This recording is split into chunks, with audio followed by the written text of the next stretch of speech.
Bonsoir, je suis très heureux de vous accueillir ici au MAGE. Je remercie le MAGE de m'avoir proposé cette conversation. Merci à Paul Salmona pour ce petit mot de bienvenue. Merci aussi à Sophie Andrieux qui préside à la programmation de cet auditorium. Et puis merci surtout à vous, Anne Sinclair, d'avoir répondu à notre invitation. J'en suis personnellement très heureux et bien sûr honoré. Anne Sinclair, vous avez une place particulière dans notre cœur. Vous êtes une journaliste éminente, couverte de récompenses, mais aussi je crois que le public apprécie en vous vos engagements publics et intellectuels aussi, je crois. Bref, vous êtes une personnalité très populaire et vous me permettrez de vous dire que nous vous aimons. C'est en tout cas pour moi un grand honneur d'interviewer celle qui a tant interviewé et parmi les plus grands de ce monde. Alors je vais rappeler brièvement votre parcours et ensuite je vous poserai quelques questions. Est-ce que vous me permettez, vous voyez ça commence mal, de vous interrompre d'abord. Simplement d'abord pour remercier Paul Salmona et abonder dans le sens qu'il indiquait au début de son intervention. C'est que je me suis demandé si les rôles n'étaient pas inversés. Et je tiens à dire, moi, l'admiration que j'ai pour Yvan Jablonka et dire que je suis journaliste, qu'il est un intellectuel et que les rôles aujourd'hui me semblent curieusement distribués. Et c'est en effet grâce à la malice de Sophie Andrieux qu'il a voulu comme tel, mais en tout cas... si moi j'ai écrit une histoire des grands-parents que j'ai eus, je ne l'ai pas écrit de manière aussi historienne, réfléchie et surtout élaborée comme il l'a fait. Et donc je tiens à lui rendre hommage d'avoir accepté cette conversation dans un rôle, encore une fois, qui me met en valeur et qui me gêne et qui m'honore. Brisons-la et je vous en prie si vous voulez applaudir Anne Sinclair. Merci, voilà, brisons-la. Alors, Anne Sinclair, vous êtes née à New York après la guerre. Votre père était un industriel dans les cosmétiques. Et par votre mère, vous êtes apparentée à la famille Rosenberg, une célèbre lignée de marchands d'art, dont on reparlera. Vous êtes la fille unique de deux parents très aimants qui vous considéraient, comme vous le dites vous-même, comme la 8e merveille du monde. Vous faites des études à Sciences Po et ensuite commence la brillante carrière de journaliste que l'on connaît. Vous avez commencé à Europe 1, que vous qualifiez de Graal, et dont, à l'époque, jeune journaliste, vous connaissez toute la grille. Ensuite, c'est FR3, puis une émission un peu oubliée, mais qui a été importante tout de même, en 1982, Les Visiteurs du jour. Je crois que vous avez succédé à Daniel Gilbert, ou en tout cas, bref, c'est ce que j'ai lu. C'est glorieux. Bref, il y a toute une histoire à faire de cette télévision de divertissement dont personne n'a à rougir.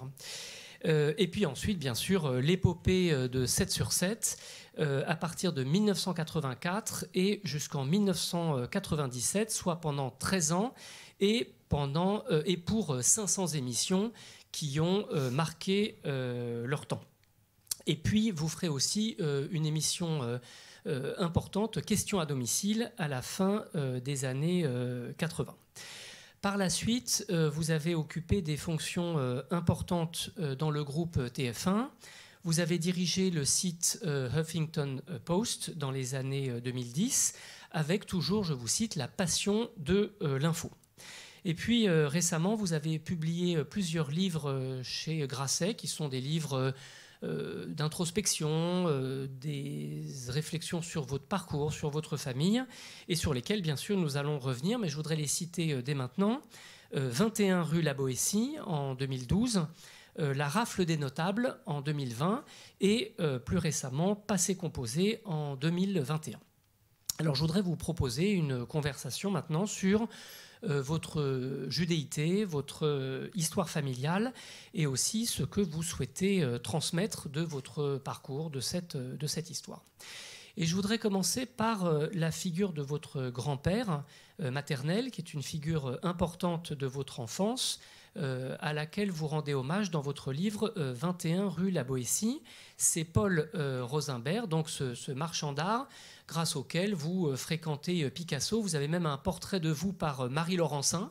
C'est pas n'importe qui a un portrait de soi. Alors bien sûr, vous étiez plus jeune, mais tout de même, ce portrait que je vous invite à aller admirer sur Internet représente vos yeux bleus qui crèvent la toile en quelque sorte grâce au talent de Marie Laurencin. Alors il y a eu en quelque sorte une inversion de notoriété parce que aujourd'hui on dit Paul Rosimbert, le grand-père d'Anne Sinclair, mais enfin pour vous, d'une certaine manière, vous êtes en quelque sorte restée la petite fille de Paul Rosimbert. Est-ce que vous voulez bien évoquer sa mémoire ?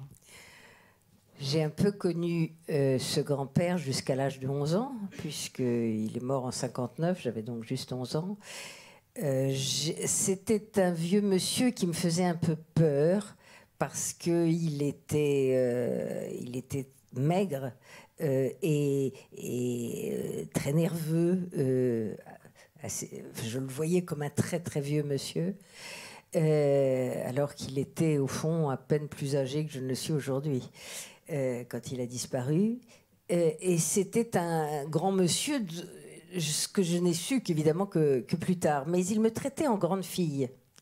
Et il m'emmenait à l'âge de 6 ans faire le tour des galeristes parisiens en présentant sa petite fille, ce dont les galeristes n'avaient strictement rien à faire. Et moi, en m'emmenant et après en maugréant dans la voiture, parce que c'était contre la récompense d'aller voir les écureuils au bois de Boulogne. À l'époque, il y en avait encore, et boire un jus d'orange. Et donc, il remontait dans la voiture, et je me souviens qu'il marmonnait sur ses concurrents ou sur ses collègues, dont certains s'étaient illustrés sous l'occupation. Et j'ai un souvenir de l'un d'entre eux, je crois que je le cite d'ailleurs dans mon livre, sur lui, qui s'appelait Fabiani, et qui il disait « Fabiani, c'est un escroc, c'est un escroc ». Et moi, j'étais rentrée à la maison et je me souviens très bien que j'avais dit, ma mère m'avait dit « Qu'est-ce que vous avez fait ?» Je dis « On a vu Fabiani et c'est un escroc ». Voilà. Donc c'est un peu c'est la seule image que j'ai vraiment de mon grand-père, dont j'ai appris plus tard que c'était non seulement un grand découvreur, et son histoire que j'ai eu envie de raconter me permettait à la fois de raconter une histoire de l'art moderne et de l'émergence de cet art moderne très français du début du XXe siècle, où il a été un découvreur, notamment des cubistes, notamment de Braque, de Léger, de Matisse, de Picasso, de Stahl plus tard, etc. Et en même temps, c'était la façon de raconter l'ironie de l'histoire, et on y reviendra sûrement, qui fait que sa galerie a été le siège pendant l'occupation de l'Institut d'études des questions juives. Et donc l'ironie de l'histoire que, comme je disais, qu'un temple de la beauté soit devenu un musée des horreurs. Et donc, ça me permettait de raconter ce qui était l'aventure d'une partie de cette bourgeoisie française qui avait dû s'exiler, mais qui, cette partie-là de la famille, n'avait pas souffert dans sa chair. Elle avait souffert dans ses biens, puisque les biens de mon grand-père ont été spoliés, mais pas dans sa chair, l'horreur de la Shoah. On voit une photo de vous avec Picasso. Vous avez donc croisé Picasso. J'ai croisé Picasso parce que là aussi je me rendais pas compte. J'allais l'été, on allait toujours dans le Midi, que mes grands-parents avaient découvert avec Picasso dans les années 30, à une époque où les gens allaient encore plutôt sur les plages normandes que dans le Midi. Et donc, mon grand-père, chaque été, rendait visite à Picasso. Et avec mes parents, j'ai continué ensuite à aller le voir. Et la photo qu'on voit dans le livre est une photo plus tardive, puisque j'ai en effet 18 ans. Mais si je peux raconter juste une anecdote plaisante, c'est que j'étais avec ma mère chez Picasso un jour où je devais avoir 12 ou 13 ans. Et Picasso... dit bonjour et dit « Ta fille, quand même, avec son accent espagnol, ta fille, elle grandit beaucoup. Je lui vois des yeux partout. » Et moi, j'ai dit « Oh mon Dieu, quelle horreur !» Et j'ai couru dans le jardin parce que je me suis vue. Alors c'est là qu'on voit le flair vraiment de la fille amateur d'art, quoi. Le flair. Je n'ai pas voulu mon portrait par Picasso parce que je me suis vue une tête à la Dora Maar, ce que j'appelais les gueules tordues quand j'étais jeune, et je me suis dit plutôt aller jouer avec son fils Claude. Et donc voilà comment je n'ai pas mon portrait par Picasso, mais j'ai une photo. C'était comment le judaïsme familial côté Rosenberg? Vous parlez un petit peu de votre grand-mère qui a l'air un petit peu plus religieuse ou observante. Est-ce que votre grand-mère d'un côté, puis Paul Rosenberg de l'autre, se considérait comme juif après tout? Oui. Oui, sans aucun doute. D'abord, il avait été d'éducation, il avait été de tradition, il l'était par l'histoire, au cas où il ne l'aurait pas été avant. Ma grand-mère était d'une famille d'Alsace et elle était, ma grand-mère était très pieuse. Pieuse à sa façon, c'est-à-dire elle disait ses prières tous les jours. J'ai toujours connu ma grand-mère on entrait dans son salon, mais on n'entrait pas dans la chambre parce qu'elle disait ses prières matin et soir, ce qui était une façon assez curieuse. Elle n'allait pratiquement jamais à la synagogue, sinon pour les jours de fête. Et mon grand-père, lui, était... j'ai jamais eu de conversation poussée avec lui et de conversation ontologique, mais il était un agnostique évident, mais très marqué par le judaïsme et très marqué par leur empreinte familiale. Mon grand-père ma grand-mère était d'une famille alsacienne et mon grand-père était de Bratislava. Enfin, ses parents étaient de Bratislava. Donc ce qui est aujourd'hui la Slovaquie, et qui était à l'époque l'Empire austro-hongrois. La guerre éclate et en juin 1940, après la défaite, Paul Rosenberg décide de quitter la France et il est un des très rares à réussir à quitter la France. Est-ce que vous pouvez nous parler de cette odyssée qui est une odyssée familiale mais aussi collective? Parce que vous citez le livre d'Emmanuel Loyer dont vous allez peut-être nous parler. Qu'est-ce qui se passe ensuite pour lui? D'abord, je voudrais expliquer pourquoi il avait le pressentiment que ça tournerait très mal. On dit toujours que les optimistes sont restés en France et sont retrouvés parfois à Auschwitz, et que les pessimistes sont retrouvés à New York. Disons que mon grand-père était très pessimiste. Il avait quelques raisons de l'être, parce qu'il avait notamment, dans les années 30, quand les Allemands ont vidé les musées allemands de tout ce qu'ils appelaient les œuvres dégénérées, c'est-à-dire des œuvres de peintres contemporains qui tranchaient avec le réalisme allemand traditionnel.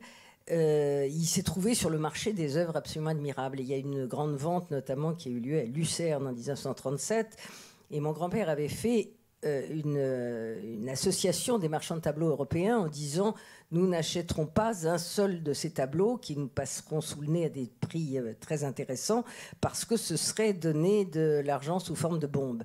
C'est d'ailleurs une anecdote m'est revenue en mémoire ces derniers temps, où il y a eu cette vente qui a eu lieu chez Christie's, si controversée, des bijoux de Madame Horten, veuve de Monsieur Horten qui avait sciemment acheté aux Juifs d'Autriche des entreprises à très bas prix de 1933 à la guerre, au moment où ils étaient obligés de vendre et d'essayer de trouver quelques liquidités.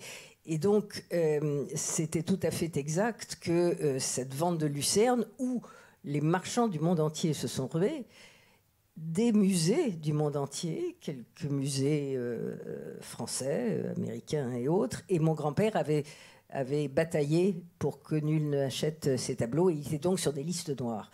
Il a appris ça par des amis suisses, qu'il était sur des listes noires. Et le 16 juin 40, où ils étaient réfugiés depuis la drôle de guerre, depuis 1939, ils étaient réfugiés à Bordeaux. Ils décident de partir avec ma mère et théoriquement mon oncle, qui est le frère de ma mère, qui avait 17 ans, ou 18 ans, tout juste 17 ans, qui, lui, n'est pas parti et s'est embarqué avec ses cousins pour une odyssée alors réelle. Lui, il a rejoint Londres par le dernier bateau polonais qui s'appelait le bateau Rie, qui a quitté Bordeaux, et il a fait toute la guerre dans la 2e DB comme lieutenant dans la 2e DB de Leclerc, la campagne d'Afrique, le débarquement, etc. Et pendant ce temps-là, par Hendaye, qui était la voie de passage, la voie pour fuir à travers l'Espagne, où Franco admettait que les Juifs puissent passer 3 jours pour aller jusqu'au Portugal, ne sédentarise pas en Espagne, mais puisse la traverser. Il est allé avec ma mère et ma grand-mère, et ils sont restés au Portugal pour attendre un navire pendant 3-4 mois que l'Amérique puisse... Et l'Amérique a exfiltré mon grand-père parce que disons qu'il avait été important pour le musée d'art moderne de New York, le MoMA, qui venait de se constituer, pour constituer avec le MoMA la première collection du MoMA, et notamment des œuvres cubistes, et notamment de Picasso. Et donc il a été exfiltré de cette manière-là, et ils ont réussi à s'enfuir à New York. Oui, New York était, en effet, Emmanuel Loyer avait très bien raconté cette petite société new-yorkaise, franco-new-yorkaise, qui, à la fois, selon, comme mon père disait toujours méchamment à ma mère, oui, tu as passé la guerre sur Fifth Avenue.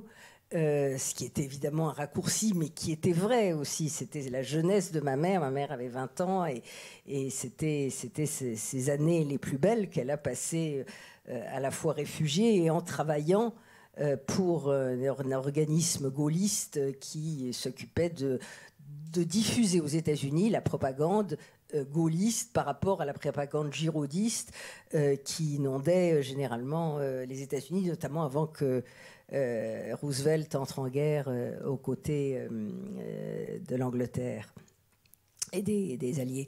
Donc c'était une petite société que, évidemment, je n'ai jamais connue autrement que par le récit.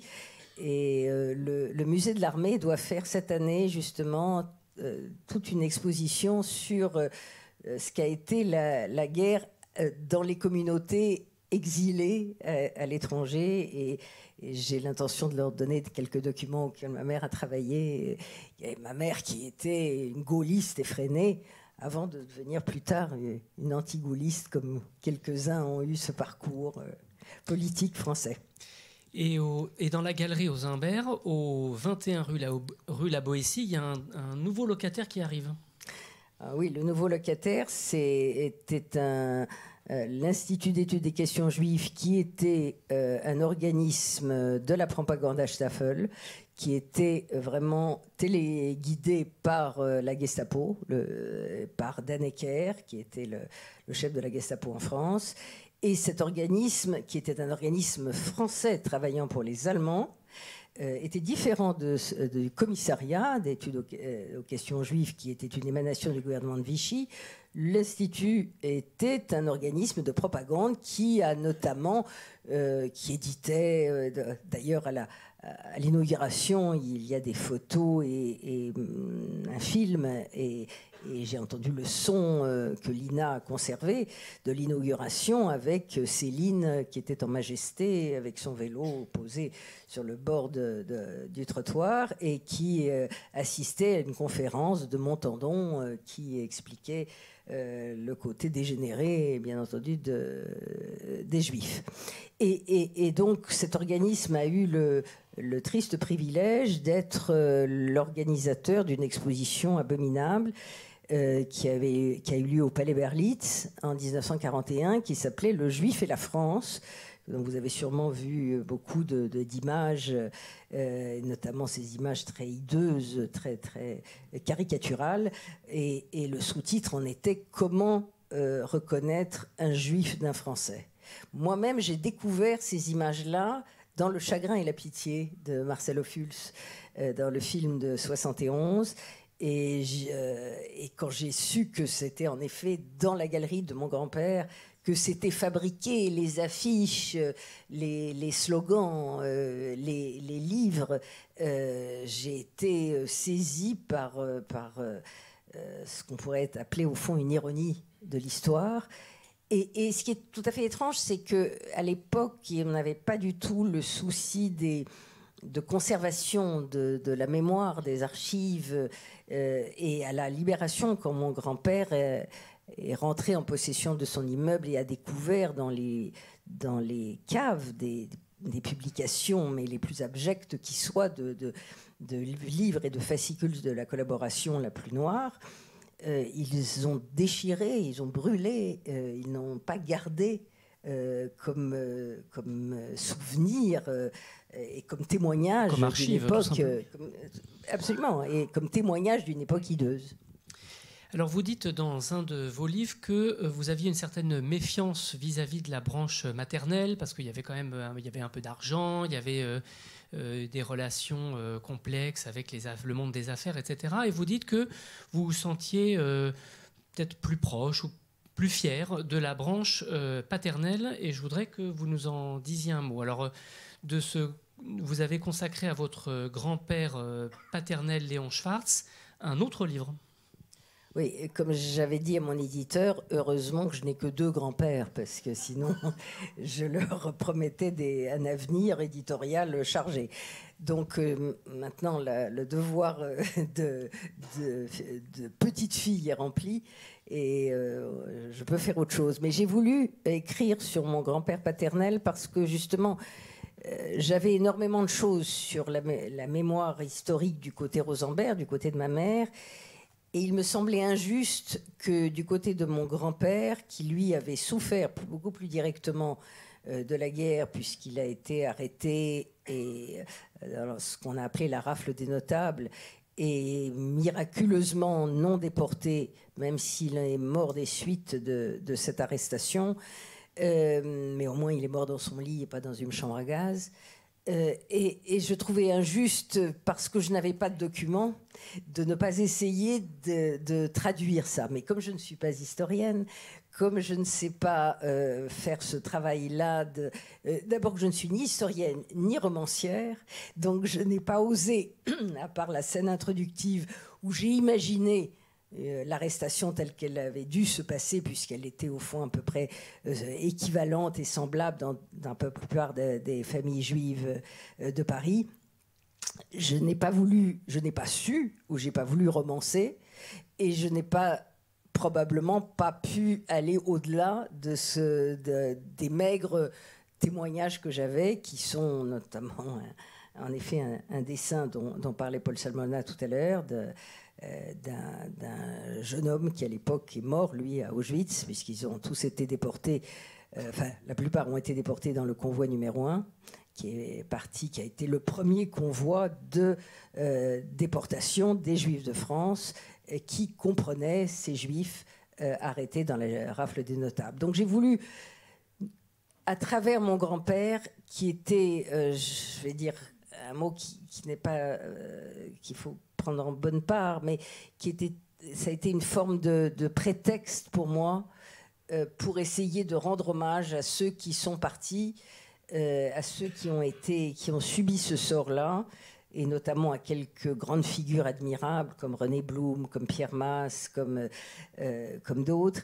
Et au fond, mon grand-père était un peu le point de passage qui me permettait de raconter ce dessiné-là. Mais sur mon grand-père lui-même, j'ai extrêmement peu de choses, parce que curieusement, là aussi, la transmission ne s'est pas bien faite. Mon père était lui-même dans la France libre au Proche-Orient. Il était entre Beyrouth, Le Caire, Damas, comme envoyé du général de Gaulle. Et il n'a pas su cette histoire de l'arrestation de mon grand-père, et n'est revenu en France qu'à la Libération pour le voir mourir des suites de cette arrestation à Compiègne.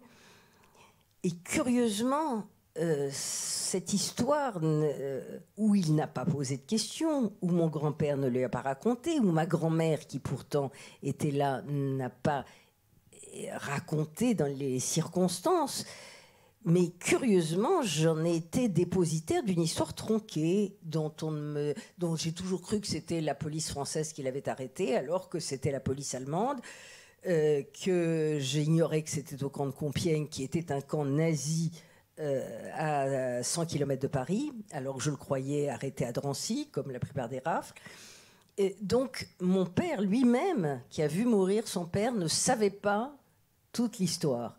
Et ça dit beaucoup de choses de ce qui était sans doute l'état d'esprit et la libération et après la guerre, d'une volonté de survie, de vouloir prolonger la vie ou la retrouver ou ne pas, en tout cas, être dans l'affliction, le deuil ou même la simple mémoire. Et ça m'a toujours très curieusement dérangée. Et j'ai essayé de combler des trous, mais je l'ai fait en journaliste et pas en historienne. Alors, je voudrais vous interroger un petit peu sur l'onomastique, la science des noms, comme chacun sait. Alors, on pourrait dire, par exemple, que Rosenberg, ça fait juif. Mais Alfred Rosenberg, l'auteur du mythe du XXe siècle, était un des principaux idéologues nazis, même probablement un des maîtres à penser, entre guillemets, de Hitler. Alors, après tout, Rosenberg ici, Rosenberg là, bon... Il y a un livre aussi que je voudrais évoquer devant vous, c'est un très beau livre de Nicole Lapierre sur le changement de nom, sur le fait de changer de nom. Et évidemment, je voudrais vous interroger là-dessus parce que votre père s'appelait Schwartz et c'est lui qui a choisi de s'appeler Sinclair.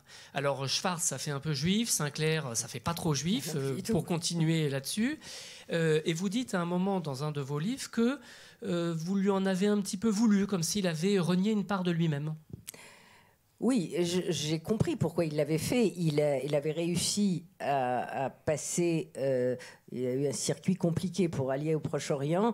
Il a dû s'engager dans les troupes de Gaulle en Amérique. Il n'avait pas réussi à passer en Angleterre, il a réussi à passer en Amérique.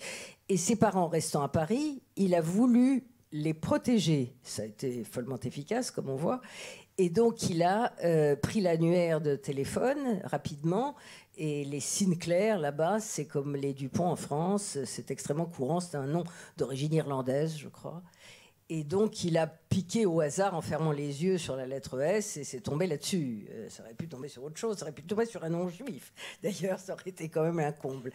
Et donc, il a fait la guerre sous le nom de Robert Sinclair. Et quand il est revenu après la guerre, il a gardé ce nom-là. Probablement, un certain nombre de Juifs ont fait ça pour protéger leur descendance d'un avenir qu'ils craignaient de voir aussi sombre que celui qu'ils avaient vécu, souvent en accolant les deux noms et quelquefois en oubliant le premier. Et donc, mon père a fait avaliser ce qui se faisait à l'époque et ce qui se fait toujours, d'ailleurs je crois en Conseil d'État, son nouveau nom. J'avais exactement 6 mois, donc j'ai pas eu voix au chapitre. Mais pendant longtemps, je lui en voulais d'avoir, comme s'il avait voulu gommer, ce qui n'était pas le cas, encore une fois, mais comme s'il avait voulu gommer une histoire, un héritage et une destinée. Et donc, je n'ai eu de cesse quand j'ai commencé à avoir un rôle public, et en tout cas d'être à la télévision et de me faire connaître, de faire savoir que, non pas que je m'appelais Schwartz, parce que ça je vais le dire à personne, mais en tout cas que j'étais juive. Et j'ai toujours voulu le revendiquer de manière un peu, disons, militante. Voilà. Alors, l'industrie cosmétique, on en est très fiers en France, mais il ne faut pas oublier que c'est quand même un nid de vipères et qu'au XXe siècle, cette industrie a abrité bon nombre de fascistes, collabos, pro-nazis. Et il se trouve que votre propre père travaillait dans cette industrie et il a joué au golf, racontez-vous, avec Le Gay. Qui n'était autre qu'un des organisateurs de la rafle du Veldiv. Alors voilà, un Schwartz qui joue, un Sinclair qui joue au golf avec Le Gay. Voilà, on pourrait penser que c'est une fiction de mauvais goût, mais pas du tout, vous le racontez. Et puis vous dites aussi que pendant des années, vous avez eu un petit peu... vous avez été un peu lassé des histoires que votre mère racontait, ressassait même, écrivez-vous.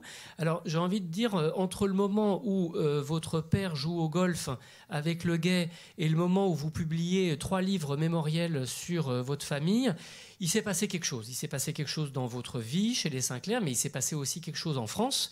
Et ça, ce qui s'est passé, je dirais que c'est l'éclosion de la mémoire de la Shoah. Et je voudrais vous interroger sur cette évolution. Comment, entre cette anecdote du golf et puis ces livres que vous publiez maintenant, comment la mémoire de la Shoah a-t-elle cheminé chez les Sinclair ? Justement, c'est assez lié. C'est-à-dire qu'au moment où cette mémoire de la Shoah devient présente, disons, pour le grand public et pour le jeune public dont je faisais partie, c'était à la mi-temps des années 70. Et il se trouve en effet que mes parents avaient une maison de campagne en Seine-et-Marne qui jouxtait la maison de campagne d'un collègue de mon père qui travaillait dans une... mon père était chez Revlon et Jean Le Guet travaillait chez Gemay. Et personne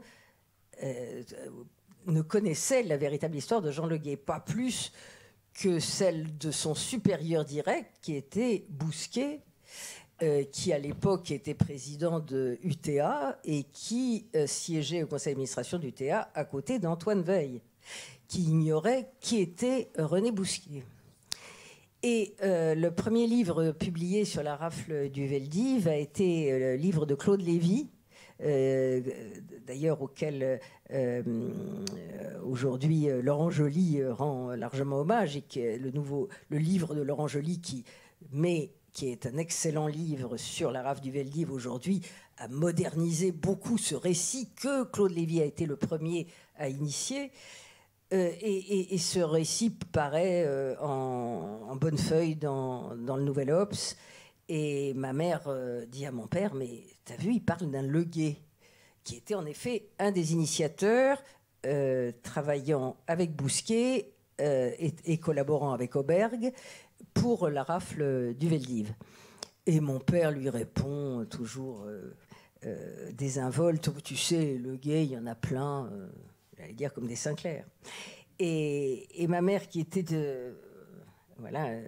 acharnée, est allée à l'ancêtre du mémorial de la Shoah, qui était le CDJC, le Centre de documentation juive contemporaine de la rue Geoffroy-Lanier, et revient avec une lettre manuscrite, ou exactement une lettre de Le Guet, signée de façon manuscrite Le Guet, et mon père va au syndicat de la parfumerie, syndicat professionnel de la parfumerie, et demande à avoir une lettre, et blanchit, verdit, en s'apercevant que les 2 signatures sont identiques.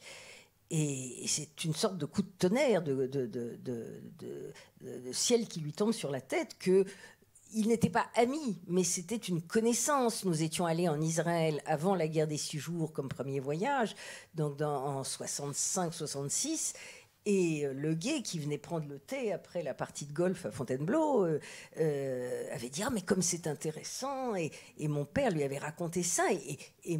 Et pour revenir à l'histoire et aux lacunes et aux trous de l'histoire, mon père lui écrit une lettre assez violente en lui disant quand je pense que votre police a arrêté mon père, ce qui était inexact, qui aurait pu être, et qui a été le cas pour de nombreux autres juifs. En l'occurrence, ce n'était pas le cas, mais c'est pour revenir sur l'idée de la mémoire incomplète et des trous mémoriels. Et donc, il en a évidemment rompu, bien entendu, avec la famille Le Guet. Je me souviens avoir emmené mon père en 1980 ou 79 à la conférence de presse où Klarsfeld a dévoilé le nom de Le Guet et de Bousquet comme faisant l'objet de poursuites pour crimes contre l'humanité. Et je me souviens très bien que mon père m'a dit « Tu verras, il mourra dans son lit », ce qui est exact. Mon père, lui, est mort 6 mois après, Le Guet 15 ans plus tard. Disons que sa vieillesse aura été un peu plus rude, mais il n'aura jamais été jugé. Alors, vous avez été une journaliste très, très exposée par vos choix, votre engagement et puis votre notoriété tout simplement. Et vous avez été presque toute votre carrière, tout au long de votre carrière, et je crois même jusqu'à aujourd'hui, victime d'antisémitisme. Vous avez été copieusement injuriée, vous avez même intenté des procès à certains des anciens collabos qui vous injuriaient, procès que vous avez gagnés. Alors descendons ensemble dans cette grande poubelle et parlez-nous de toutes ces injures antisémites. Vous racontez certains épisodes que je citerai si vous le souhaitez, mais je préférerais que vous nous racontiez 2-3 moments de votre vie à cet égard. Oui, écoutez, c'est très simple. J'étais partie un peu en croisade contre le Front National à une époque où il était en pleine montée, donc dans les années 84, au moment où je commençais à prendre les rênes de 7 sur 7, et donc dans les années fin des années 80, début des années 90, et j'étais vraiment déterminée à faire ce que je pouvais, à la fois comme journaliste et j'allais dire presque comme militante civique, pour essayer d'endiguer ce qui a été largement inefficace, comme chacun sait, ce mouvement. Et donc, j'ai un souvenir très précis d'une émission qui a été la dernière, la seule où j'ai invité Jean-Marie Le Pen, que j'ai faite avec Jean-Marie Colombani dans une émission qui s'appelait Questions à domicile, que nous avions faite en 88, au moment de l'élection présidentielle. Il était candidat à la Trinité-sur-Mer. Cette émission était restée comme un cauchemar pour moi. Je m'en souviens de chaque minute. On avait passé la journée dans cette maison où les 3 filles étaient présentes. J'ignorais le destin notamment de l'une d'entre elles. Et cette émission a été violente. Et violente notamment parce que j'avais en mémoire la fameuse phrase sur le détail, que la Shoah était, selon Le Pen, un détail de l'histoire de la Seconde Guerre mondiale, phrase qu'il avait prononcée à RTL, et j'avais obtenu de RTL d'avoir le son. Et c'était la première fois qu'on le diffusait à la télévision. Et donc j'ai diffusé ce son-là, et Le Pen a essayé d'empêcher la diffusion en parlant par-dessus, mais techniquement, ce n'était pas possible. De toute façon, le son était parti, et puis il était hors de question qu'il m'empêche. Et donc, il m'a fait un procès lui-même, disant que je l'avais censuré. Et donc, à partir de là, est venue une sorte de guéguerre entre le Front National et moi, d'autant plus que j'ai déclaré Urbi et Orbi que je ne le recevrais pas à 7 sur 7 parce que je considérais, alors qu'il faisait toutes les autres émissions, et que c'était un grand débat que j'avais avec mes collègues de l'heure de vérité, qui à l'époque, j'ai toujours dit à Alain Duhamel, tu l'as reçu 12 fois en 12 ans. Et il dit oui, parce que c'est un personnage qui a compté dans la vie publique, selon quoi il a parfaitement raison.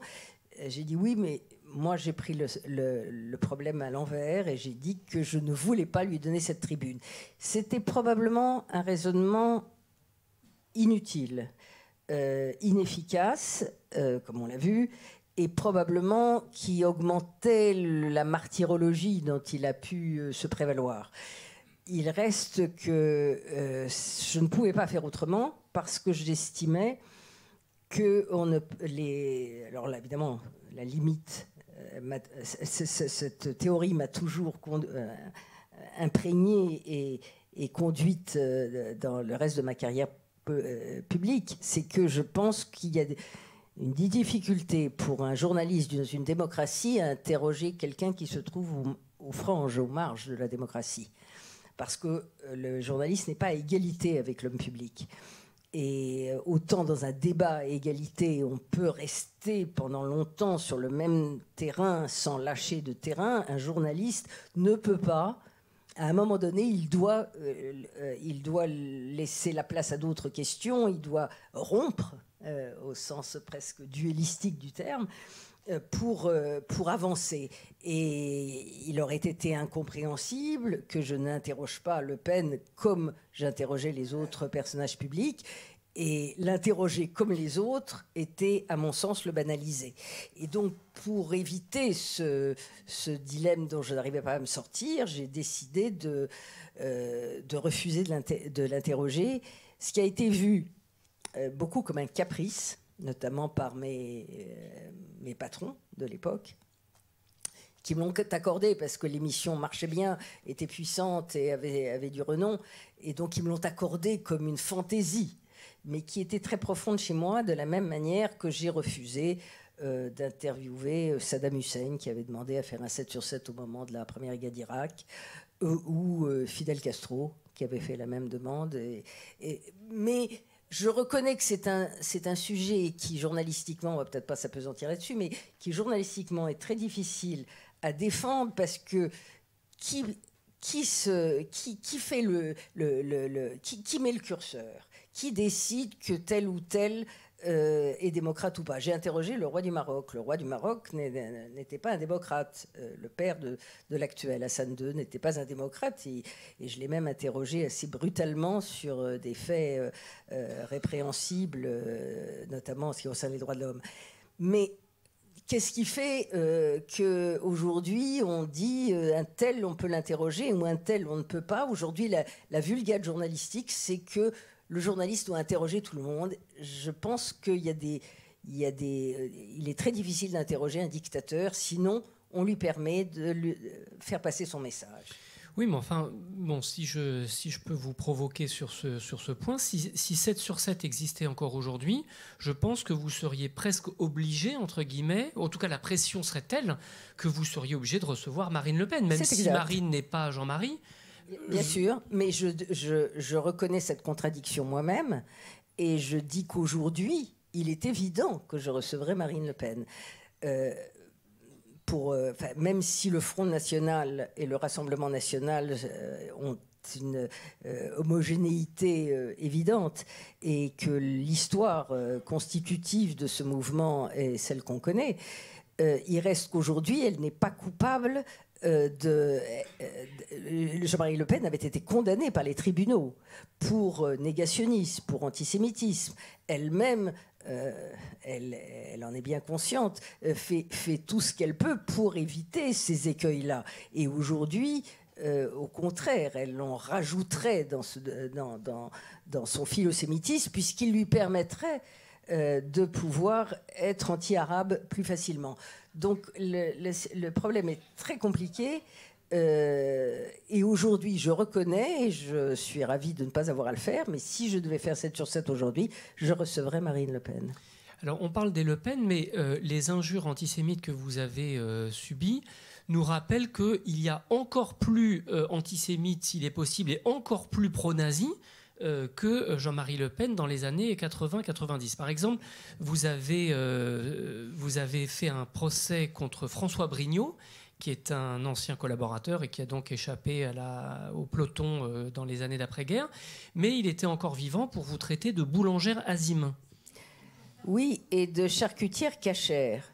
Je dois dire que charcutière m'avait gênée. Vous préférez boulangère, peut-être? Je préférais boulangère. Voilà, je suis probablement raciste à ma manière, professionnellement raciste. Et donc, je n'avais pas aimé du tout ces qualificatifs, et j'avais trouvé ça insupportable. Il avait même dit pulpeuse charcutière cachère. Alors, pulpeuse, bon. Cachère, j'acceptais, mais charcutière, je refusais vigoureusement. Donc non, ils ont été condamnés. À l'époque, c'était pas simplement un ancien collabo, c'était un des éditorialistes du journal Présent, journal du Front National. Le Front National étant le frère, le père, le géniteur du Rassemblement National aujourd'hui. Et si vous me permettez juste une incidente, je trouve que Elisabeth Borne, qui le week-end dernier a déclaré que le Rassemblement National était un héritier du pétainisme et de Pétain, avait parfaitement raison.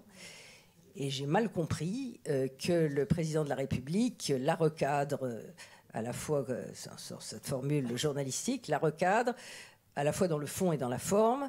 Dans la forme, parce que c'était fort désagréable pour elle de l'humilier publiquement, puisque c'était destiné à être su, et dans le fond, parce que c'était une façon de notabiliser et surtout de donner acte à Marine Le Pen de sa dédiabolisation qui est effective, qui est réelle, qu'on voit tous les jours. Ils ont des cravates, ils se conduisent bien, ils sont à l'Assemblée, ils sont 89, demain ils seront peut-être au pouvoir. Je ferai tout ce que je peux pour ma petite place, que ce ne soit pas le cas. Alors vous avez jamais... Hélas, je ne pourrais pas faire grand-chose. Vous n'avez jamais fait mystère de vos sympathies pour la gauche. Et en 1981, vous écrivez que vous souhaitez la victoire de Mitterrand de toutes vos forces. Vous l'écrivez dans Passé composé. Et puis, à la fin de son deuxième septennat, une partie de son passé vichiste est révélée en 1994. La Francisque, son amitié avec Bousquet, certains anciens cagoulards. Et on sait que chez Badinter, le choc est terrible. Et quant à vous, vous écrivez, je vous cite, « La déception et la tromperie ne s'effacèrent jamais ». Oui, je prends un peu une image historique. Je comprends ce qu'ont vécu les communistes à la révélation du 20e congrès du Parti communiste de l'Union soviétique en 1956. 6. C'est-à-dire au moment de la révélation des crimes de Staline. Toute chose étant égale par ailleurs, bien entendu.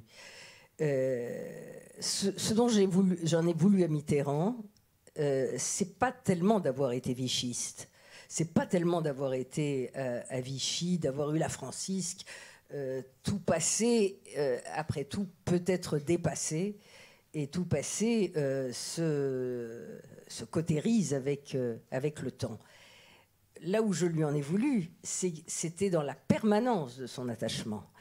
Et au fond, sachant ce qu'il savait, et il le savait depuis le début, connaissant Bousquet intimement de l'avant-guerre, de pendant la guerre et de l'après-guerre, il est sciemment, sinon protégé, du moins fait silence sur ces amitiés parfaitement douteuses et condamnables. Il y avait une page, je me souviens, qui m'avait profondément heurté dans le livre de Pierre Péan, qui avait donc révélé ce que Mitterrand voulait lui-même révéler, puisque c'était sa volonté de faire connaître son passé avant de quitter le pouvoir et avant de mourir. C'était une scène de 1985 ou 6 où un cagoulard qui s'appelait Claude Martin, Mitterrand avait fait mettre le drapeau français sur son cercueil alors qu'il allait se recueillir devant sa dépouille. Et j'ai trouvé ce geste parfaitement obscène. Et j'ai eu une sorte de... Oui, vous voyez, la famille a un certain nombre de révélations. C'est pas Péguy la cathédrale de Chartres, mais c'est les plafonds qui vous tombent sur la tête. Mon père a reçu Le Guet, et moi j'ai reçu Mitterrand, si j'ose dire. Et donc, c'était un choc très violent qui ne s'est jamais complètement éteint. Même si je reconnais à Mitterrand des qualités d'avoir pu permettre l'alternance, qui était un progrès démocratique fort, permettre une avancée forte en Europe et permettre un certain réalisme déjà sur l'Union soviétique et sur les missiles qui étaient à l'Est quand les pacifistes étaient à l'Ouest. Vous venez d'une famille marquée à gauche, enfin qui a toujours choisi les partis de gauche par cœur et par engagement. Et vous dites par exemple de votre grand-père Rosenberg qu'il était, je vous cite, sagement de gauche à la manière de Herriot, de ce radical socialiste de l'entre-deux-guerres. Et votre père, quant à lui, après avoir longtemps hésité à voter à gauche, finit quand même par glisser un bulletin de... Il refuse. À la dernière minute, il ne vote pas Giscard. Il vote à gauche, finalement. Il vote à gauche, oui. J'ai bien compris l'anecdote. Donc, à la dernière minute, il finit par voter à gauche en vous disant, je ne vais pas quand même devenir un vieux con de droite. Bon, voilà. Et maintenant, c'est vous que je vais citer. Dans Passé composé, vous écrivez « Je déteste l'expression gauche caviar, mais qui sait si elle ne me convient pas un peu quand même. Alors je voudrais vous laisser seul avec cette phrase. Et c'est pas gentil du tout, ça. Parce que ce qu'on écrit dans un livre, on n'est pas obligé d'y revenir. Là, vous m'obligez. D'abord, plusieurs choses. Mon grand-père était sagement de gauche, mais il était quand même pour le Front populaire. Et en 1936, la bourgeoisie avait pour slogan plutôt Hitler que le Front populaire. Et donc, je lui sais gré d'avoir été courageux, et peut-être aussi parce qu'il était juif, n'avait-il pas de désir et d'affection pour l'extrême droite. Mon père a eu cette phrase qui m'est restée. Ce qui ne m'a pas empêché de voter Chirac, bien sûr, quand il a fallu. Bien évidemment, ces dernières années, de voter Macron. Mais quand je dis la gauche caviar, c'est une expression que je trouve épouvantable. Parce que elle voudrait dire qu'au fond, ses convictions seraient connectées par une sorte de déterminisme social et financier qui fait qu'il vous obligerait, parce que vous êtes né dans la bourgeoisie, dans une certaine bourgeoisie privilégiée, dont j'ai parfaitement conscience, j'ai parfaitement conscience d'avoir été élevé, qu'il y aurait une sorte d'obligation, déterministe, à voter comme ma classe, comme, je dirais pas comme ma race, comme Annie Ernaux, mais à voter comme ma classe. Et ça, c'est quelque chose que j'ai toujours refusé. Il reste que je reconnais que je ne suis pas une radicale. Je n'ai jamais été radicale au sens extrême gauche, au sens opinion radicale. Je n'ai pas beaucoup d'affinité avec la France insoumise. C'est un secret pour personne. Et je suis d'une catégorie de gauche qui n'existe sans doute plus beaucoup. Je suis ce qu'on appelle une social-démocrate, un peu dépassée probablement par les circonstances et par l'histoire, et probablement comme dans beaucoup de pays aujourd'hui, d'Europe notamment, où la social-démocratie, qui au fond a été surtout basée sur la redistribution, et que la redistribution est une idéologie extrêmement faible en temps de crise, en temps de pénurie, en temps de crise environnementale, en temps de renouvellement des idées, que la social-démocratie est en train de mourir si elle ne se régénère pas. Il reste que j'appartiens à cette histoire-là, et donc je ne suis plus vraiment représentée par personne. Alors je continue à prendre des citations de ce livre Passé composé. J'ai beaucoup aimé ce livre, je vous le dis. Je pensais que je serais plus touché par vos deux livres plus historiques et familiaux. Ils m'ont beaucoup intéressé, mais celui qui m'a le plus touché, c'est Passé composé, votre dernier livre, celui dans lequel vous racontez votre vie, votre carrière de journaliste. Je trouve que c'est un livre qui a des accents d'authenticité, de sincérité qui m'ont beaucoup touché. Et puis vous racontez toute votre vie professionnelle, personnelle, et vous le faites avec des accents d'authenticité qui m'ont touché. Et bien sûr, ça n'interdit pas la volonté de s'opérer soi-même au scalpel. Et c'est ce que vous faites. Alors il y a quand même une phrase, là je me suis dit non, je ne vous suis pas. Alors je vous cite, chère Anne Sinclair. « Je suis fondamentalement craintive, pusillanime et timorée. » Alors là, je vous suis pas du tout. Ça prouve que je trompe mon monde et que je vous trompe. Mais ceux qui me connaissent savent que je suis plus pusillanime que volontaire, plus craintive qu'audacieuse. Et oui, j'ai probablement fait ce métier pour... oui, je suis timorée, mais je me soigne. Là, vous souffrez de vous exposer comme ça au public ? Non, je suis honnête, non. Là, je ne souffre pas parce que je sens de l'amitié dans cette salle, que je sais qu'on est entre soi, et je ne me sens pas, enfin peut-être me trompais-je, mais je ne me sens pas l'objet de flèches pernicieuses. Et je suis en amitié avec vous, bien sûr. Mais simplement... je dois faire un effort sur moi pour oui, pour faire un métier public, pour affronter la difficulté, je dois faire un effort sur moi pour essayer de me hisser à un niveau que j'estime assez exigeant, sans être pour autant une intellectuelle et en maniant des concepts finalement assez basiques et de bonne santé mentale et morale. Mais je suis. C'est pas de la fausse modestie, c'est de la vraie lucidité. Bon, alors je vous crois pour cette fois. Vous revenez, je crois, d'Israël, et je voudrais savoir ce que vous inspire la situation politique en Israël. Oui, je viens de passer une semaine absolument passionnante, et ce qui se passe en Israël en ce moment est à la fois, comment dirais-je, exaltant et angoissant. Exaltant parce que je ne connais pas d'exemple d'une société qui est une société civile qui est un réveil démocratique aussi vigoureux et aussi intense. Et ce que je racontais à mes proches en rentrant, c'est que j'ai été saisie de voir que dans une démocratie, et Dieu seul sait à quel point Israël est une démocratie, et non seulement, comme on l'a toujours dit, la seule démocratie du Proche-Orient, mais elle pourrait nous en montrer beaucoup à nous, démocratie européenne un peu fatiguée. Dans cette société démocratique, j'ai entendu scander le slogan Démocratia, comme on peut le scander à Tbilissi en Géorgie, à Ankara en Turquie, dans les dictatures africaines ou sud-américaines. Et dans un pays démocratique, je n'avais encore jamais vu un réveil aussi intense. Pourquoi ?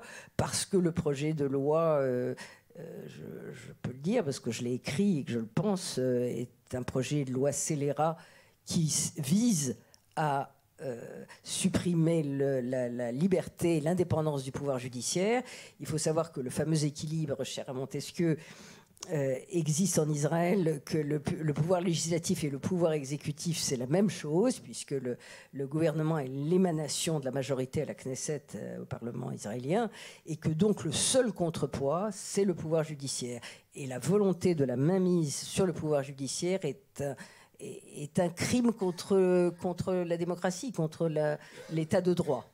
Et ça a mobilisé à tel point une société que j'y étais donc la semaine dernière, et pour la 21e semaine, donc plus de 5 mois, une grande partie de la société civile est dans la rue. Il y avait 90 000 personnes à Tel Aviv. Je parlais tout à l'heure à Antoine Compagnon, qui vient d'entrer à l'Académie française et qui était un invité de l'université de Tel Aviv et qui était la semaine d'avant et qui comparait les scores de la manif, et il disait qu'il avait 130 000 personnes. Il faut savoir que 100 000 personnes à Tel Aviv, c'est 1 million de personnes à Paris. Donc c'est une mobilisation incroyable. Et en même temps, c'est un pari. C'est un pari sur un pays qui est à la croisée des chemins, qui est à une sorte de point de fracture, où il peut basculer d'un côté ou d'un autre, et dont la plupart disent que c'est probablement une des périodes les plus intenses, en tout cas, depuis l'indépendance. En effet, il peut basculer du côté de la démocratie, ce que chacun espère. Il peut basculer du côté d'un pouvoir qu'on appelle aujourd'hui illibéral, pour être élégant, et qui serait un pouvoir à la polonaise ou à la hongroise, plus exactement à la polonaise, puisque l'objectif étant plus de saucissonner en tranches maintenant des lois les unes derrière les autres, qui seraient inspirées par une extrême droite très virulente et très religieuse. Et qu'aujourd'hui, Israël est à un nœud de contradictions et de difficultés, et de sujets extrêmement lourds, à la fois sur le système démocratique, à la fois sur le système démographique, à la fois sur le rapport entre les religieux et laïcs, et à la fois sur le problème, parce que tout est lié, le problème de la colonisation des territoires occupés. Et donc, sur l'identité même d'Israël, État juif et État démocratique, le problème est posé de manière comme il n'a jamais été posé depuis les fondations. Je voudrais vous interroger sur votre franco-judaïsme. Vous avez été désignée Marianne, enfin vous avez prêté vos traits à Marianne à la fin des années 80, après Brigitte Bardot et Catherine Deneuve. Alors il y a pire comme casting. Et elles ont eu droit à des bustes. Moi, il avait fallu qu'on trouve quelque chose qui était un peu plus moderne, si bien qu'il y a eu très peu de mairies qui ont été équipées. C'était un hologramme. Vous voyez, donc il y a très peu d'hologrammes de moi-même. Oui, mais Anne Sinclair sous les traits de Marianne, c'est comme quand ça m'a fait très plaisir, c'est comme quand Jean-Jacques Goldman est personnalité préférée des Français. Ça fait plaisir et ça aussi, ça veut dire quelque chose. Bref, est-ce que vous êtes une Française juive, une Juive française, une Israélite, comme on disait dans les années 30 ? Israélite, sûrement pas. Disons que je suis une Française juive ou juive française. Les deux me vont. Disons que je le dis plutôt dans l'ordre française-juive parce que je suis de culture française, que je suis profondément attachée à ce pays, à sa langue, à sa culture, à sa littérature, à son histoire. Mais très profondément, probablement beaucoup plus que la génération de mes parents, alors que je suis sûrement moins pratiquante, certainement que ma grand-mère, nettement moins que ma mère, mais très consciente de la destinée, de l'histoire, de la culture juive qui m'imprègne. Et plus je vieillis, probablement, plus c'est le cas. De la même manière que plus je vieillis, plus le mystère de la Shoah m'étreint et m'angoisse et me semble totalement incompréhensible. Plus j'avance en âge et plus il devient probablement obsessionnel. Certains me le reprochent dans mon entourage. Et en tout cas, je suis très profondément imprégnée de ces deux cultures et valeurs-là, la France et le judaïsme. Alors, on a commencé cet entretien en parlant de vos grands-parents et aujourd'hui, vous êtes grand-mère. Je crois que vous êtes grand-mère de 4 petits-enfants. Et ma dernière question, avant de céder la parole à notre public, ma dernière question portera sur ce statut de grand-mère. J'imagine que vous parlez à vos petits-enfants de votre vie, de votre histoire, du parcours familial qui a abouti à ce qu'ils sont. Et je voudrais avoir un mot de la grand-mère, si vous me permettez. Mes petits-enfants, à part l'aîné qui va avoir 12 ans après-demain, sont encore jeunes. Donc ils ont entre 5 et 8 ans, et donc c'est encore un petit peu tôt. J'ai un souvenir de mon petit-fils qui, quand il avait 5 ans et qui est un fou de football, avait dit ah oui, les nazis, je sais ce que c'est que les nazis, ils gagnent toujours au foot. Alors je vais essayer d'expliquer que non, les Allemands quelquefois sont plus forts, mais que les Allemands ne sont pas forcément des nazis. Mais vous voyez qu'il y a des choses qui passent les générations et qui arrivent dans les cerveaux des petits, on ne sait trop comment. Disons que ma petite fille aînée qui est en 6e, j'ai commencé à lui expliquer, à lui faire lire. Je ne lui ai pas fait lire encore mon livre, mais c'est au programme. Je l'ai emmené au Mémorial de la Shoah voir l'exposition des dessins de Cabu sur la rafle du Veldiv. Cabu avait dessiné de manière très intense justement le récit que Claude Lévy avait fait dans les années 70. Et Cabu, qui était un jeune journaliste très talentueux, avait été tellement impressionné qu'il a fait des dessins d'un réalisme, il avait 29 ans, extraordinaire. Et l'exposition qui a eu lieu au Mémorial de la Shoah l'année dernière était très évocatrice et très vibrante. Et j'ai emmené ma petite fille qui a découvert en même temps qui était Cabu, et donc dans une histoire récente lui expliquer le martyre des journalistes de Charlie Hebdo, et en même temps l'histoire de la rafle du Veldiv qui l'a rempli d'horreur, et donc je lui ai donné aussi le journal d'Anne Frank en bande dessinée qui est assez bien fait et assez sensible et juste.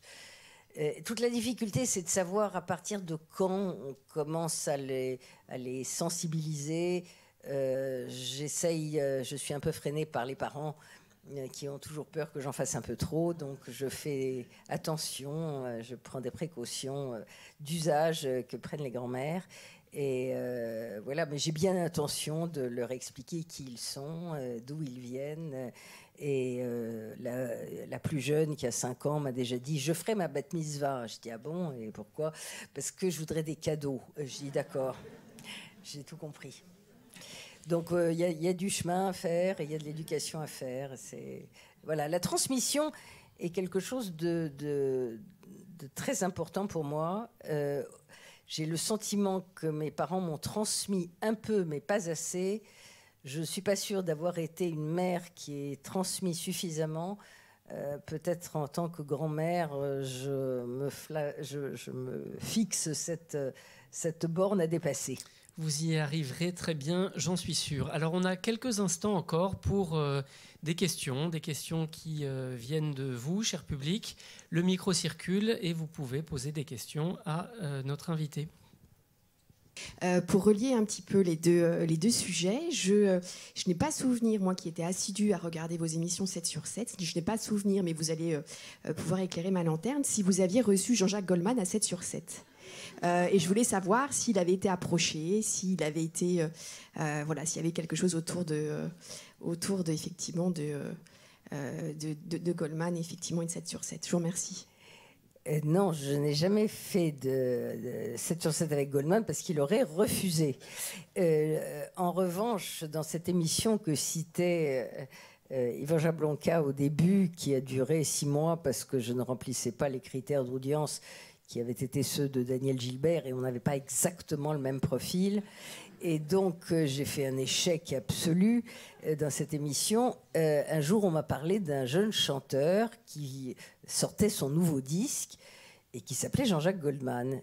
Et je me suis un peu renseignée et j'ai découvert que c'était le frère de Pierre Goldman. Pierre Goldman, qui était l'auteur de Souvenir obscur d'un juif polonais né en France, et qui avait surtout été le héros de d'ailleurs, je crois qu'il y a un très beau film sur le procès Goldman qui est sorti au Festival de Cannes et qui sort à la rentrée, où à la fois l'acteur qui interprète Goldman et celui qui interprète Georges Kejman, récemment disparu, qui a été son avocat. C'est un film de Cédric Kahn, et je crois que c'est un très beau film, d'après tout ce que j'en ai lu, qui a eu le Grand Prix au festival cette année. Et donc Pierre Goldman, ça a été très fondateur dans ma jeunesse. J'étais très intime de Simone Signoret, que j'aimais profondément et qui avait été très militante pour essayer de combattre contre toutes les preuves qui accusaient Pierre Goldman. Et donc ça a été j'avais une seule idée, c'était de faire parler Jean-Jacques de son frère, et bien évidemment, il était hors de question qu'il parle de son frère, donc j'ai fait une interview extrêmement banale sur votre dernier disque et votre prochain disque, et je vous remercie beaucoup d'être venu, et on ne manquera pas de vous réinviter. Mais c'est un garçon, enfin vous le connaissez beaucoup mieux que moi, très secret et surtout très soucieux de préserver son identité profonde et de ne pas s'exposer au système médiatique, et qu'il a parfaitement réussi. Et malgré ça, il est aujourd'hui toujours, peut-être est-il détrôné, toujours. Et ben, je suis ravie, il est toujours la personnalité préférée des Français. Et je me souviens très bien qu'il y avait l'abbé Pierre, le professeur Cousteau et Jean-Jacques Goldman tenant la tête, et je trouvais ça magnifique. Et alors je suis devenue très fan de Goldman après, en écoutant ses chansons, bien sûr.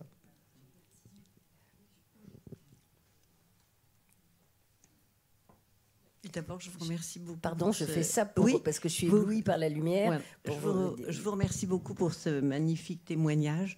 Bon, j'ai adoré votre livre et je voudrais évoquer la dernière page de votre livre dans lequel vous parlez, je crois, du cimetière où est enterré votre grand-père. Et c'est un village, un village d'Alsace dans lequel il y a des cerisiers. C'est le village où est également, je crois, enterrée une partie de la famille de Delphine Horviller. Et j'ai trouvé les deux livres, dans le vôtre et celui de Delphine, sur Vivre avec nos morts. J'ai trouvé la fin de ces deux livres absolument magnifique. Et je ne sais pas si vous la connaissez, etc. Mais j'ai trouvé que dans ces deux femmes, il y avait quelque chose d'extraordinaire qui m'a vraiment touchée. Voilà. Écoutez, je vous remercie. Delphine est une amie très proche. Et je racontais justement à Yvan Jablonka avant que nous avons écrit nos deux livres en même temps. Le sien est un très beau livre magnifique et qui a le succès qu'il mérite, et que c'est une femme remarquable que j'aime et que j'admire. Et j'avais découvert qu'elle était aussi de ce village de Westhofen. On dit Westhofen quand on a l'accent alsacien, ce que je n'ai pas. Et donc, je lui ai proposé, il y a 3 ans, que nous allions toutes les deux en virée voir ce patelin. Nous avons des ancêtres qui sont enterrés. Moi, elle, c'est un oncle qui s'appelait Edgar, dont elle parle d'ailleurs dans sa pièce sur Ajar. Et moi, c'est le père de mon arrière-grand-père, donc qui s'appelait Isaïe Schwartz et qui a quitté Westhofen pour Strasbourg, où il était compositeur de musique à la synagogue de Strasbourg. Et donc on allait toutes les deux sur les traces de nos ancêtres dans ce village d'Alsace qui a en effet une particularité, c'est qu'il est un village qui a été protestant dans une Alsace chrétienne, où les juifs des villages catholiques venaient se faire enterrer parce que dans beaucoup de villages catholiques, on n'autorisait pas des sépultures juives au milieu du village. Et dans le cimetière juif de Westhofen, de toute la région venaient se faire enterrer des familles juives. Et j'ai découvert que dans ce village, la famille Debré en était originaire, la famille de Léon Blum en était originaire, la famille de la femme de Karl Marx en était originaire, la famille Horviller, la famille Schwartz, bien sûr, la famille célèbre. En tout cas, un cousin qui est Laurent Schwartz, qui est un cousin, j'allais dire à la mode de Bretagne, disons à la mode d'Alsace, est originaire, cette famille est originaire de là. Et curieusement, nous y sommes allés alors que nous écrivions nos livres qui n'avaient rien à voir. Et on s'est envoyé nos livres avant la sortie sous forme de fichiers par Internet, et on l'a lu chacune de notre côté. Et on a découvert toutes les deux en même temps que les deux livres se terminaient sur Westhofen. Et c'était en effet quelque chose qui nous a fait du bien, unis. Et j'ai pour elle la plus vive admiration, comme vous, madame. Et c'est une femme remarquable. Voilà. Oui, bonsoir. D'abord, je voudrais remercier, j'ai oublié son nom, enfin, monsieur qui... Yvan Jablonka. Voilà. C'est l'émotion, hein, qui a extrêmement bien préparé l'interview, avec des questions très pertinentes. Je suis assez émue.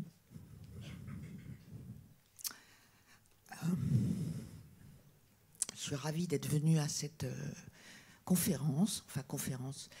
Je voudrais souligner votre simplicité, madame. Bravo pour cette grande simplicité. Et je voudrais vous dire que pour moi, vous êtes une grande dame. Voilà.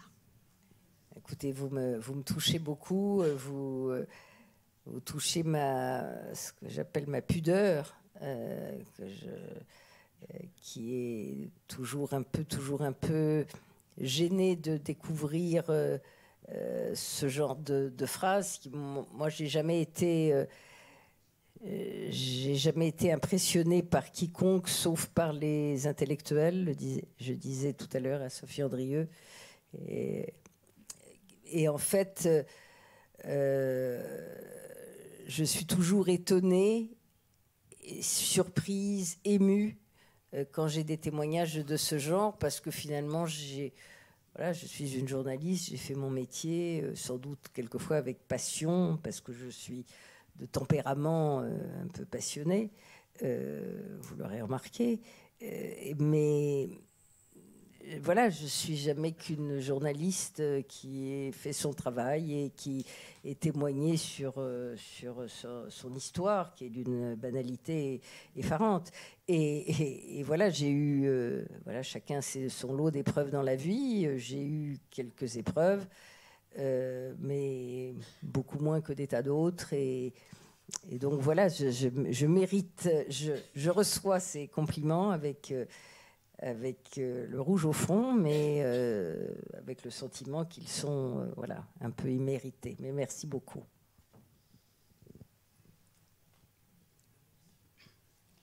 Bonsoir. Bonsoir. Merci beaucoup. Je suis aussi très émue d'être là ce soir. Donc, c'est sa réémotion. Et vu qu'on parle d'émotion, j'ai 2 questions à vous poser à propos de ça. La première, c'est quel entretien vous a le plus ému ?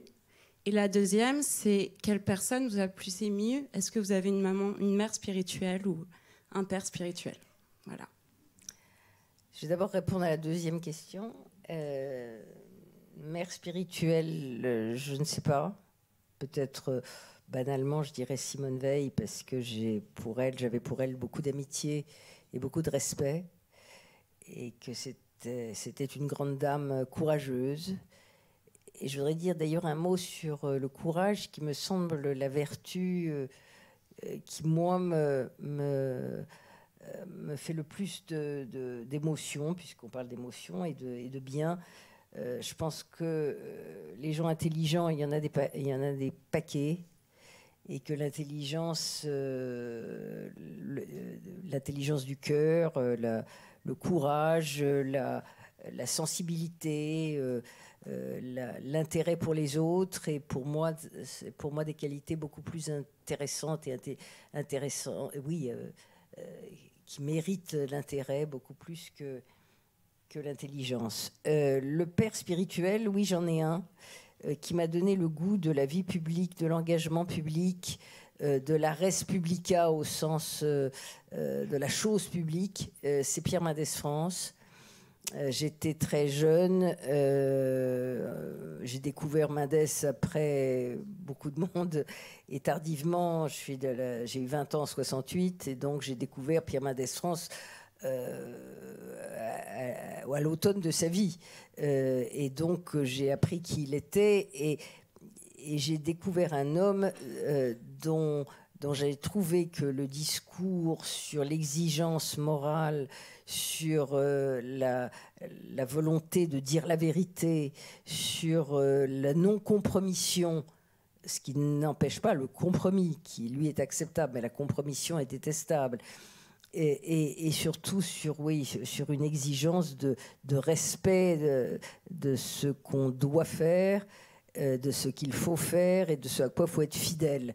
Et ça, c'est des vertus qui sont probablement pas des vertus d'hommes politiques, d'ailleurs. Je les ai rencontrés chez Pierre Mendès France, chez Michel Rocard.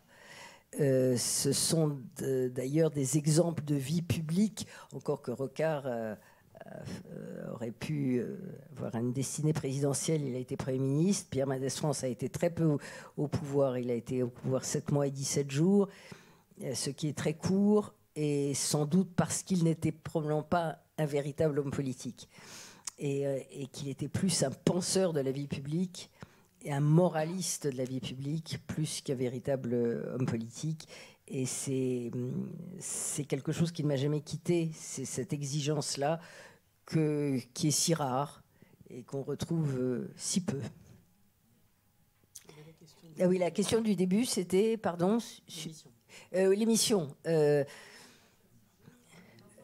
L'entretien.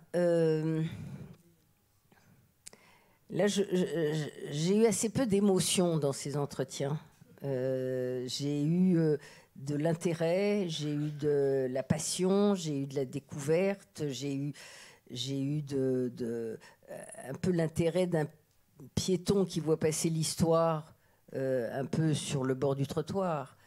Disons que l'émission que j'ai faite avec Gorbatchev, au moment où l'Union soviétique basculait, c'était 15 jours avant sa démission, en 1991, au moment où le pays s'arrêtait, où un monde s'écroulait, pour notre plus grand bonheur, mais en ignorant complètement ce que ça allait devenir, et surtout quand on voit ce que c'est devenu aujourd'hui, l'image de Gorbatchev qui était un homme d'État, et avec le respect qu'on doit à cet homme d'État. Il y a d'ailleurs une anecdote qui était très forte à ce sujet et que m'avait raconté Helmut Kohl, qui était donc chancelier d'Allemagne. Nous avions parlé après l'émission dans son bureau à Bonn. La chancellerie n'était pas encore transférée à Berlin. C'était juste après la réunification. Et il m'avait dit qu'un coup de téléphone avait été incroyablement fort pour lui. C'était celui que lui avait passé Gorbatchev le 9 novembre 1989, au moment où le mur était en train de s'écrouler à Berlin. Et il m'avait dit que Gorbatchev lui avait dit « Vous vous rendez compte, tous mes services me disent que ça se passe très mal, qu'il y a des incidents et qu'il y a des morts. » Et Kohl lui avait répondu « Je vous supplie de me croire. » Oui, il avait même ajouté, Gorbatchev, « Je vais devoir faire intervenir l'armée rouge. Enfin, si ça se confirme, je vais devoir faire quelque chose. Je ne peux pas laisser mon avant-garde d'Allemagne de l'Est se faire à ce point enfoncer. » Et Kohl lui avait dit « Je vous supplie de me croire, ça se passe dans la joie, l'ivresse, la bonne humeur, le calme extraordinaire d'une population qui fait sauter les barrières et qui est heureuse de se rejoindre. » Et il me dit « Le miracle, c'est que Gorbatchev a choisi de me croire plutôt que le KGB, aujourd'hui FSB, aujourd'hui Poutine. » Voilà. Et donc, chapeau à Gorbatchev qui a cru un ennemi idéologique plutôt que ses amis du renseignement soviétique. Voilà. Donc ça, c'était une émission très forte, l'émission que j'ai faite avec Gorbatchev, oui. Alors, on a le temps d'une dernière question. Bon, j'aurais peut-être... vous aurez le dernier mot. Merci à vous deux. C'était vraiment très passionnant de vous entendre et de vous suivre dans vos parcours. Mais j'aimerais poser, si vous le permettez, à la femme juive française ou la femme française juive, la question suivante. Est-ce que vous avez une sorte de photothèque des années 80, 90 jusqu'à 2000? Est-ce que la France de 2023 vous préoccupe et sous quels aspects? Et comment? Et je pense qu'elle vous préoccupe aussi, si vous posez la question. D'abord, je voudrais dire une chose, c'est que je ne veux pas passer pour une vieille ratiocineuse, mais c'est vrai que la classe politique que j'ai connue, on en parlait tout à l'heure avec Yvan, la classe politique que j'ai connue était d'une grande qualité intellectuelle, culturelle, morale, une certaine stature. Et pour tout dire, je l'observe quand même, je la côtoie moins, mais je la vois, je la regarde et je l'écoute, et je ne retrouve pas le dixième d'intensité, de qualité, même de référence culturelle dans le personnel politique d'aujourd'hui. Alors, qu'est-ce qui s'est passé ? Disons que Internet, les réseaux sociaux et la banalisation des idéologies, et l'effacement des idéologies est sans doute pour beaucoup de choses.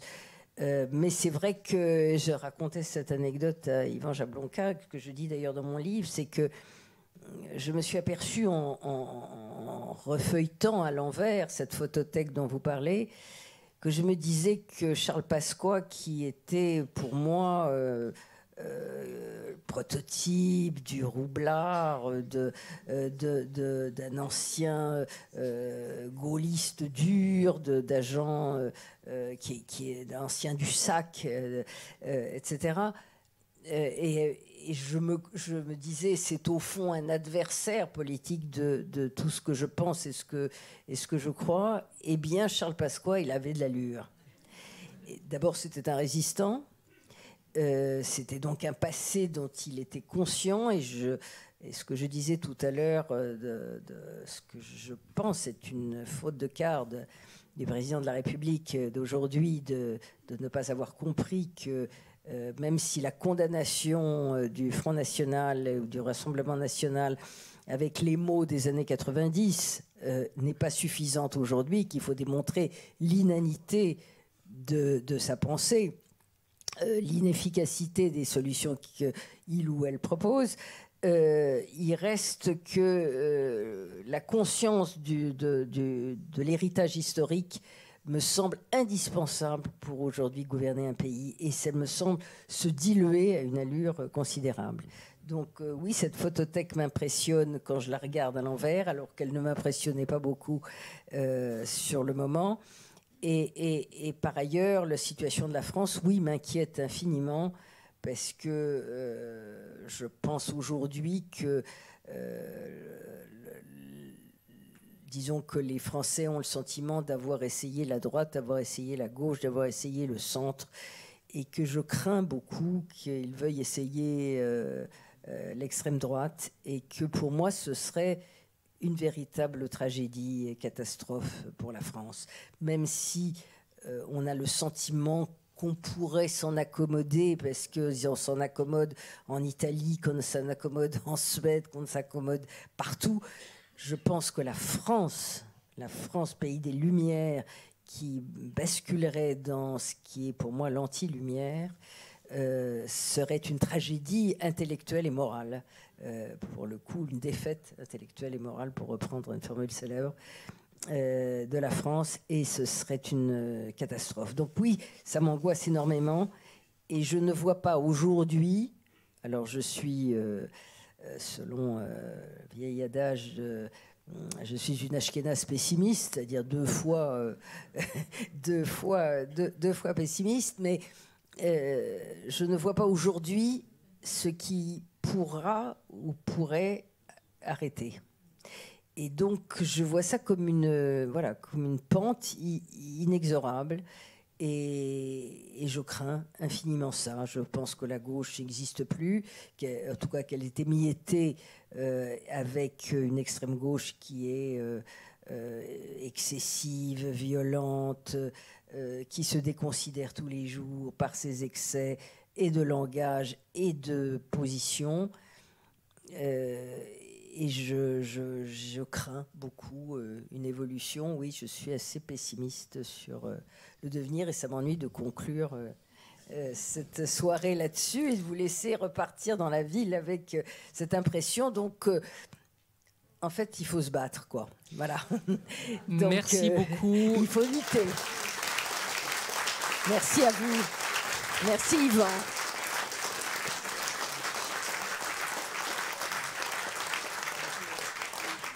Merci aux mages, merci à vous, cher public, merci Anne Sinclair. Vous pouvez retrouver Anne Sinclair à la librairie, elle signera ses livres bien volontiers.